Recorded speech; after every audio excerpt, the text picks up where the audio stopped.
Selamat datang di Bicara Saham. Saya Ale. Di channel ini, kita akan belajar bersama tentang berbagai berita, analisa, serta tips dan trik dari pasar modal yang mudah dipahami dan diterapkan dalam kehidupan sehari-hari. Hari ini kita akan membahas perkembangan terkini dari Bank KB Bukopin yang mencatatkan pre-provisioning operating profit sebesar 27 miliar rupiah. Yuk, simak selengkapnya. KB Bukopin baru saja mencatat peningkatan provisioning operating profit sebesar 105,9% year-on-year pada Mei 2024. Menurut Presiden Direktur KB Bank, Tom Lee atau Wia Lee, perbaikan kinerja ini tak lepas dari campur tangan KB Kokmin Bank, pemegang saham pengendali. KB Kokmin Bank tak hanya menyuntikkan modal sebesar 17 triliun rupiah, tapi juga mendukung pengembangan sistem IT dan peningkatan kualitas SDM di KB Bukopin. Tom mengungkapkan, KB Financial Group memproyeksikan penghasilan 50 triliun rupiah dalam setahun, dengan 20 triliun rupiah dari bisnis luar negeri termasuk Indonesia. Baru-baru ini, jajaran direksi KB Bank membeli 11,7 juta saham BBKP. Kepemilikan saham mereka meningkat menjadi 25,29 juta saham, atau 0,0135% dari jumlah saham beredar. Pembelian saham ini akan terus berlanjut hingga ke level petinggi di Korea, seperti Chairman KBFG dan CEO Kokmin Bank, menunjukkan kepercayaan tinggi terhadap KB Bank Indonesia. Bahkan, banyak karyawan KB Kokmin Bank yang membeli saham secara pribadi karena percaya dengan potensi KB Bank Indonesia. Aksi beli saham ini diprediksi memberikan sentimen positif terhadap harga saham BBKP di masa mendatang. Sementara itu, rasio loan at risk KB Bank terus menurun, hingga di bawah 35% pada kuartal pertama 2024. Perusahaan menargetkan rasio LAR di bawah 20% dan rasio non-performing loan di bawah 5%. Tom Lee optimistis KB Bank akan mencapai kinerja positif pada 2025 mendatang dengan dukungan dari berbagai pihak. Tahun ini, KB Bank fokus membangun fundamental kuat dari segi kesehatan aset, sistem dan berbagai aspek lainnya. Lalu apa langkah strategis berikutnya? Kepercayaan dari pemegang saham dan manajemen yang solid menjadi kunci utama dalam menggapai target ini. Dukungan dari KB Kokmin Bank terbukti krusial dalam membangun infrastruktur dan kualitas layanan KB Bukopin. Dengan pelatihan intensif, kualitas SDM KB Bank semakin meningkat, mempersiapkan mereka menghadapi tantangan masa depan. Proyek Asian IT yang berjalan saat ini didukung penuh oleh Kokmin Bank, memperkuat posisi KB Bukopin di pasar. Pengembangan sistem IT yang mumpuni akan menjadi tulang punggung layanan digital KB Bukopin ke depannya. Dengan semua langkah strategis ini, optimisme KB Bank mencapai kinerja positif pada 2025 bukanlah sekadar mimpi. Lalu, bagaimana kondisi fundamental dari Bank KB Bukopin saat ini? Ayo kita review. Jangan lupa like, subscribe, dan share video ini, agar kalian gak ketinggalan update terbaru seputar dunia saham lainnya.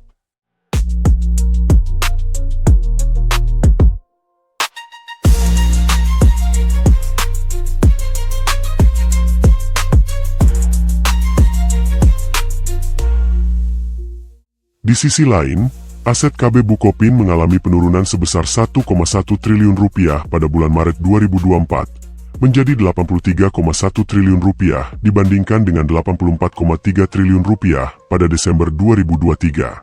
Apa yang menyebabkan penurunan ini? Penurunan ini bisa jadi terdengar mengkhawatirkan, tetapi mari kita lihat lebih dekat.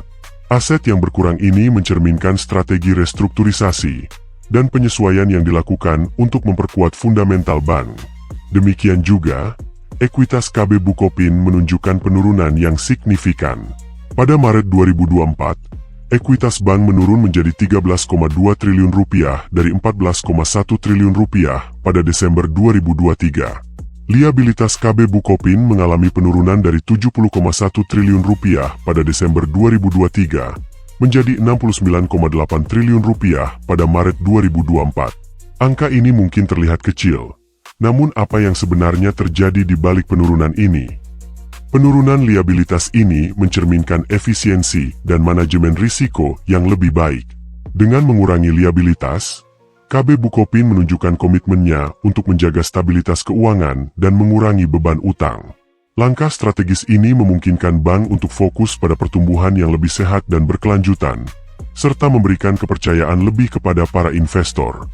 Sementara itu, pendapatan bunga KB Bukopin meningkat 0,23% dari Rp1,254 triliun pada kuartal pertama 2023 menjadi Rp1,257 triliun pada kuartal pertama 2024.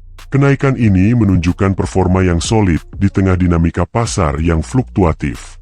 Meskipun kenaikannya kecil, pendapatan bunga yang bertambah ini merupakan indikasi positif bahwa strategi investasi dan kebijakan kredit KB Bukopin berjalan dengan baik. Bagaimana KB Bukopin mencapai peningkatan ini? Melalui pengelolaan portofolio kredit yang bijaksana dan peningkatan efisiensi operasional, bank ini berhasil menambah pendapatan bunga di tengah persaingan ketat. Keberhasilan ini juga mencerminkan kepercayaan yang diberikan nasabah kepada KB Bukopin, sehingga bank mampu mempertahankan dan bahkan meningkatkan pendapatan bunganya. Tim keuangan KB Bukopin terus berinovasi dan mencari peluang untuk meningkatkan pendapatan, tanpa mengorbankan kualitas layanan dan keamanan dana nasabah. Dengan liabilitas yang berkurang dan pendapatan bunga yang meningkat, KB Bukopin berada di jalur yang tepat untuk mencapai kinerja yang lebih positif di tahun-tahun mendatang. Menariknya, meski banyak indikator keuangan menunjukkan tren positif, return on assets KB Bukopin tercatat minus 0,4% pada kuartal pertama 2024. Apa yang menyebabkan hasil ini? Angka ini menunjukkan bahwa meskipun KB Bukopin berhasil mengelola aset dan pendapatan dengan baik, tantangan dalam memaksimalkan keuntungan dari aset yang dimiliki masih ada. KB Bukopin telah mengidentifikasi beberapa area untuk perbaikan, termasuk optimalisasi portofolio aset dan efisiensi operasional, untuk meningkatkan return on assets di kuartal-kuartal mendatang. Selain itu, return on equity KB Bukopin juga menunjukkan angka negatif, yaitu minus 24,8% pada kuartal pertama 2024. Angka ini mencerminkan tantangan dalam mengoptimalkan laba dari ekuitas yang dimiliki. Meskipun ini mungkin tampak mengkhawatirkan, penting untuk melihat konteks yang lebih besar. KB Bukopin sedang dalam fase restrukturisasi dan penyesuaian strategi jangka panjang. Tim manajemen bank sedang bekerja keras untuk mengimplementasikan berbagai inisiatif yang akan membantu meningkatkan return on equity. Ini termasuk peningkatan layanan digital, diversifikasi produk, dan penetrasi pasar yang lebih dalam. Bagaimana KB Bukopin akan mengatasi tantangan ini? Tentunya dengan komitmen dan inovasi terus-menerus, bank ini berupaya untuk tidak hanya mengatasi tantangan saat ini, tetapi juga mempersiapkan fondasi kuat untuk pertumbuhan di masa depan. Mari kita lihat lebih dalam lagi. Beban pokok pendapatan KB Bukopin mengalami penurunan dari Rp1,04 triliun pada kuartal sebelumnya menjadi Rp1,02 triliun. Penurunan ini menunjukkan efisiensi operasional yang telah dicapai oleh KB Bukopin. Penurunan ini tidak datang begitu saja. KB Bukopin telah melakukan berbagai inisiatif untuk menekan biaya operasional dan meningkatkan efisiensi, termasuk mengoptimalkan proses bisnis dan memanfaatkan teknologi. Dengan beban pokok yang berkurang, laba bruto KB Bukopin meningkat dari Rp213,7 miliar menjadi Rp227,9 miliar. Kenaikan ini mencerminkan efektivitas strategi yang diterapkan oleh manajemen. Apa yang membuat kenaikan laba bruto ini begitu menarik? Ini menunjukkan bahwa KB Bukopin tidak hanya berhasil menekan biaya, tetapi juga mampu meningkatkan pendapatan, memberikan hasil yang lebih baik bagi para pemegang saham. Laba bruto yang meningkat adalah indikator kunci dari kesehatan keuangan KB Bukopin, dan menunjukkan potensi pertumbuhan di masa depan. Tim manajemen KB Bukopin terus berupaya keras untuk mempertahankan dan meningkatkan tren positif ini. Dengan laba bruto yang lebih tinggi, KB Bukopin dapat reinvestasi dalam berbagai inisiatif yang bertujuan untuk meningkatkan layanan dan pengalaman nasabah, serta memperkuat posisi kompetitifnya di pasar.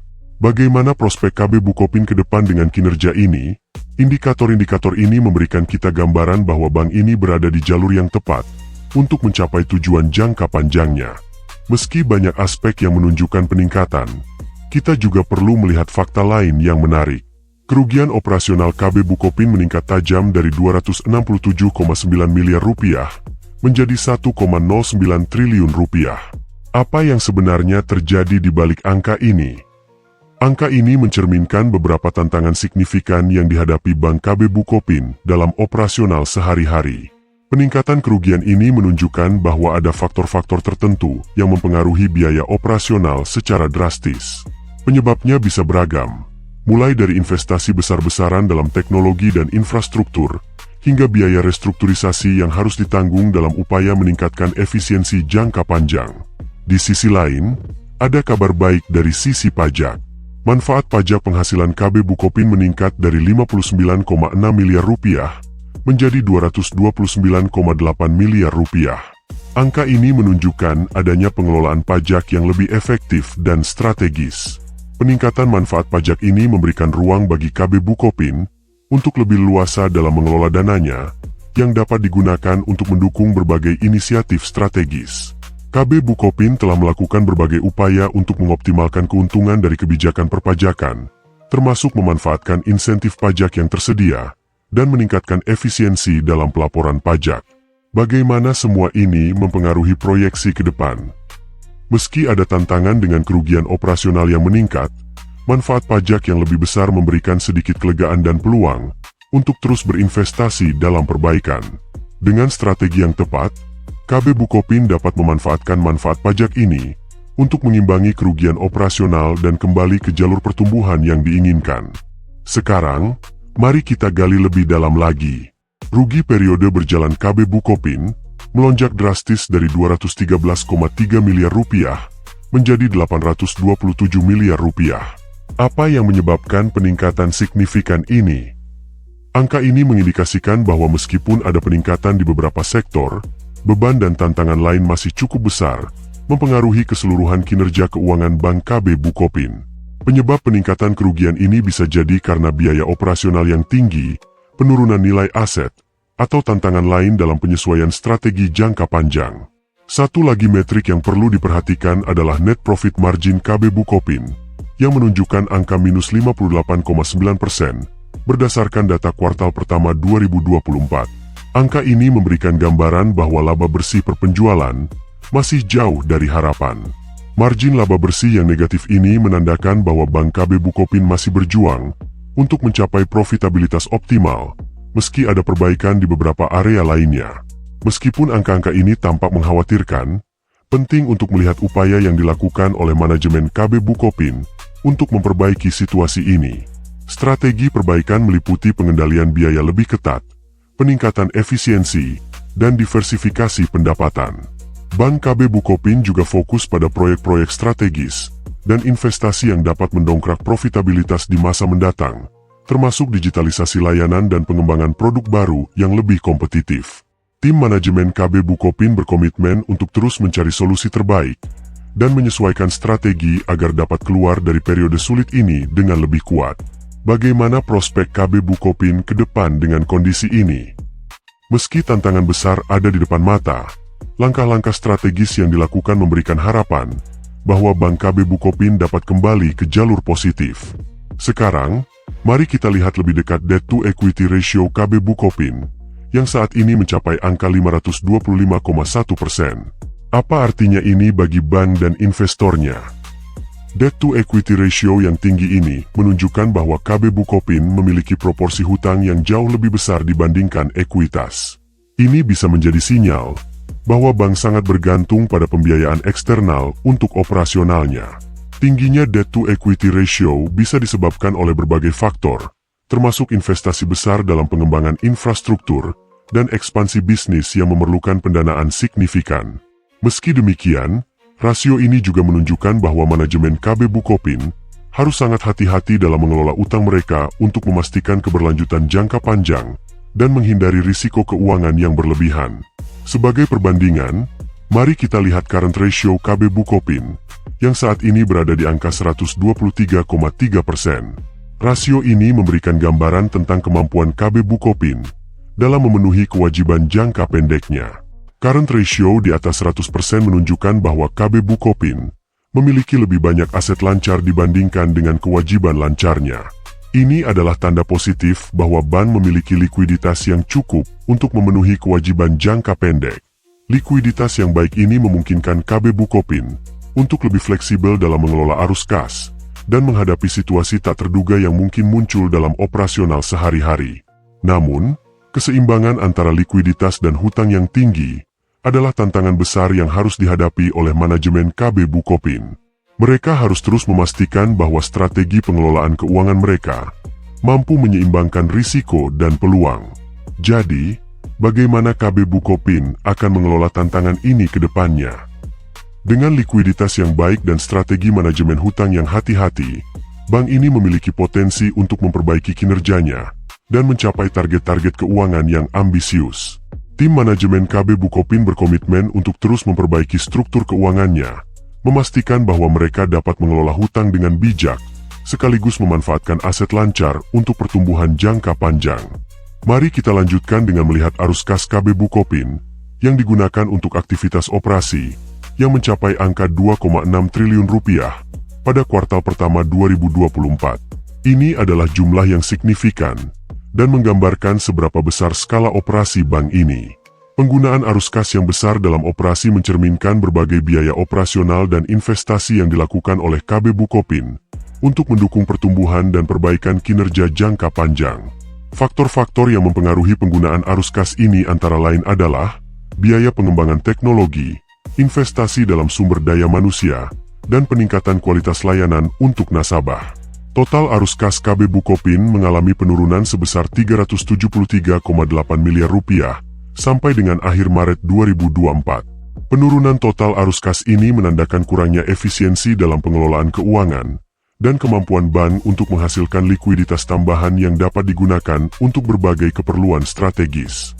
Sumber penurunan arus kas ini bisa berasal dari berbagai aktivitas, termasuk pengelolaan aset yang lebih buruk, penurunan pendapatan bunga, dan penambahan beban operasional.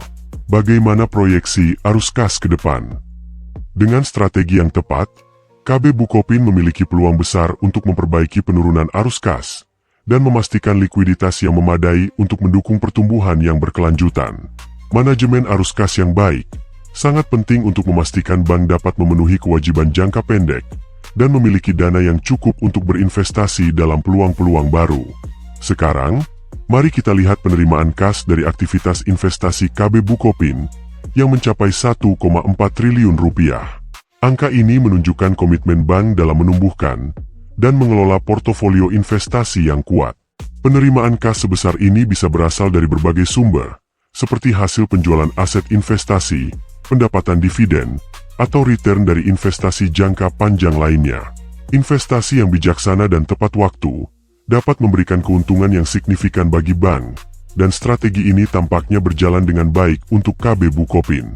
Dampak dari penerimaan kas yang tinggi ini adalah kemampuan bank untuk memperkuat posisi likuiditasnya, yang pada gilirannya dapat digunakan untuk mendanai proyek-proyek penting lainnya, atau memperkuat cadangan modal.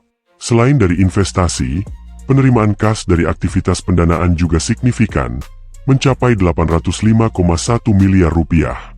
Ini menunjukkan keberhasilan KB Bukopin dalam memperoleh dana dari sumber eksternal. Aktivitas pendanaan ini mungkin mencakup penerbitan saham baru, penerbitan obligasi, atau pinjaman dari lembaga keuangan lainnya.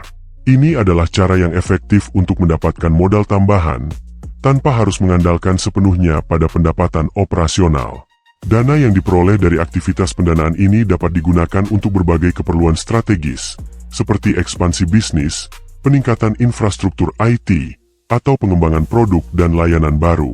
Dengan mengelola sumber daya ini secara bijaksana, KB Bukopin dapat memastikan bahwa mereka tetap kompetitif dan mampu memenuhi kebutuhan nasabah dengan lebih baik.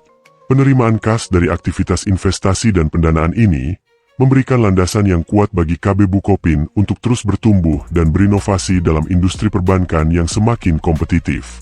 Sekarang, mari kita lihat perubahan signifikan dalam persentase kewajiban penyediaan modal minimum atau KPMM KB Bukopin yang meningkat menjadi 27,05% pada Desember 2023. Ini adalah lonjakan yang cukup besar dibandingkan dengan 19,08% pada Desember 2022. Peningkatan persentase KPMM ini menunjukkan bahwa KB Bukopin telah memperkuat cadangan modalnya, yang sangat penting untuk menjaga stabilitas keuangan dan memenuhi standar regulasi yang ketat. Kenaikan ini tidak hanya mencerminkan kesehatan finansial yang lebih baik, tetapi juga memberikan rasa aman kepada investor dan regulator bahwa bank ini siap menghadapi ketidakpastian ekonomi yang mungkin timbul. Beralih ke aspek lain dari kesehatan aset, kita melihat bahwa persentase aset produktif bermasalah terhadap total aset produktif mengalami penurunan menjadi 6,37% pada Desember 2023 dari 4,09% pada tahun sebelumnya. Penurunan ini menunjukkan bahwa KB Bukopin berhasil mengurangi jumlah aset bermasalah yang dimilikinya, sebuah indikasi bahwa mereka lebih efisien dalam mengelola risiko kredit dan meningkatkan kualitas portofolio aset mereka. Faktor-faktor yang mungkin berkontribusi pada penurunan ini termasuk perbaikan dalam kebijakan manajemen risiko, peningkatan proses penagihan, dan evaluasi lebih ketat terhadap kualitas kredit. Perbaikan ini mencerminkan strategi yang berhasil dalam menangani kredit bermasalah, dan ini bisa menjadi sinyal positif bagi investor tentang upaya bank untuk memperbaiki dan menjaga kualitas asetnya. Dengan KPMM yang meningkat dan persentase aset bermasalah yang menurun, KB Bukopin menunjukkan kemajuan yang signifikan dalam memperkuat posisinya secara finansial. Ini memberikan dasar yang solid untuk pertumbuhan dan keberhasilan di masa depan. Mari kita perhatikan perubahan signifikan dalam persentase cadangan kerugian penurunan nilai KB Bukopin yang meningkat menjadi 4,8% pada Desember 2023 dibandingkan dengan 1,93% pada Desember 2022. Peningkatan ini menunjukkan bahwa bank telah memperkuat cadangan mereka untuk menutupi potensi kerugian yang mungkin timbul dari penurunan nilai aset.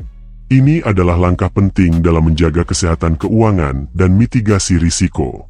Dengan cadangan yang lebih besar, KB Bukopin menunjukkan kesiapsiagaan dalam menghadapi potensi kerugian di masa depan, yang pada gilirannya dapat memberikan keyakinan kepada para pemangku kepentingan tentang stabilitas jangka panjang bank ini. Di sisi lain, persentase non-performing loan net KB Bukopin juga mengalami kenaikan kecil menjadi 4,87% pada Desember 2023 dari 4,84% pada Desember 2022. Meskipun kenaikannya tidak besar, perubahan ini memberikan sinyal bahwa ada tantangan dalam mengelola pinjaman bermasalah. Kenaikan ini mungkin mencerminkan tekanan tambahan pada kualitas portofolio kredit bank. Peningkatan persentase NPL net bisa dipengaruhi oleh berbagai faktor, termasuk kondisi ekonomi yang tidak menentu, atau sektor-sektor tertentu yang mengalami kesulitan. Penting untuk memantau bagaimana KB Bukopin menangani dan mengurangi NPL ini. Dengan meningkatnya cadangan kerugian penurunan nilai, KB Bukopin tampaknya siap untuk menangani peningkatan NPL dengan lebih baik. Bagaimana strategi pengelolaan kredit dan penanganan utang macet mereka akan menjadi kunci dalam menjaga kesehatan finansial di masa depan. Meskipun ada peningkatan dalam cadangan dan NPL, langkah-langkah yang diambil KB Bukopin untuk memperkuat cadangan mereka menunjukkan upaya untuk menjaga kestabilan jangka panjang. Apakah bank ini dapat terus mengelola tantangan-tantangan ini dengan efektif? Mari kita terus ikuti perkembangannya. Dengan langkah-langkah mitigasi yang kuat, KB Bukopin memiliki kesempatan untuk mengatasi tantangan ini dan terus berfokus pada pertumbuhan dan stabilitas. Mari kita lihat perkembangan menarik pada persentase biaya operasional terhadap pendapatan operasional KB Bukopin. Pada Desember 2023, angka ini menurun menjadi 223,2% dibandingkan dengan 226,2% pada tahun sebelumnya. Penurunan ini menunjukkan bahwa bank telah berhasil mengelola dan mengurangi biaya operasionalnya lebih efisien dibandingkan sebelumnya. Langkah-langkah ini menunjukkan upaya KB Bukopin untuk meningkatkan profitabilitas melalui pengelolaan biaya yang lebih baik. Dengan biaya operasional yang lebih rendah, relatif terhadap pendapatan, KB Bukopin dapat meningkatkan margin laba mereka. Ini adalah indikator positif bahwa bank sedang mengoptimalkan operasi untuk menghasilkan lebih banyak keuntungan dari pendapatan yang ada. Di sisi lain, persentase loan to deposit ratio atau LDR KB Bukopin mengalami peningkatan signifikan menjadi 113,18% pada Desember 2023 dari 98,48% pada Desember 2022. Peningkatan LDR ini menunjukkan bahwa bank lebih agresif dalam menyalurkan pinjaman dibandingkan dengan total deposito yang dimilikinya. Ini bisa menjadi indikasi bahwa KB Bukopin berusaha memaksimalkan penggunaan dana yang ada untuk meningkatkan pendapatan dari bunga. Meskipun peningkatan LDR dapat menunjukkan strategi ekspansi yang ambisius, hal ini juga bisa meningkatkan risiko likuiditas jika tidak dikelola dengan baik. Bagaimana KB Bukopin akan menjaga keseimbangan antara pertumbuhan pinjaman dan kestabilan likuiditas akan menjadi kunci utama dalam strategi mereka. KB Bukopin perlu terus memantau dan mengelola risiko terkait dengan LDR yang lebih tinggi, sambil memastikan bahwa mereka tetap mampu memenuhi kewajiban likuiditas dan menjaga kualitas portofolio kredit mereka. Kombinasi penurunan biaya operasional dan peningkatan LDR memberikan gambaran yang kompleks namun menarik tentang arah yang diambil oleh KB Bukopin. Apakah bank ini dapat memanfaatkan peningkatan LDR untuk pertumbuhan yang berkelanjutan sambil menjaga efisiensi operasional? Perkembangan ini menunjukkan dinamika menarik dalam strategi keuangan KB Bukopin. Sobat, sampai di sini video kita kali ini. Bagaimana? Apakah kamu sudah mendapatkan insight yang bermanfaat? Jangan mudah menyerah, dan teruslah belajar. Jika sobat memiliki pertanyaan atau ingin request topik pembahasan selanjutnya, silahkan tinggalkan komentar di bawah. Jangan lupa like, share, dan subscribe channel ini untuk mendapatkan lebih banyak konten edukasi pasar modal yang bermanfaat. Terima kasih sudah menonton, dan sampai jumpa.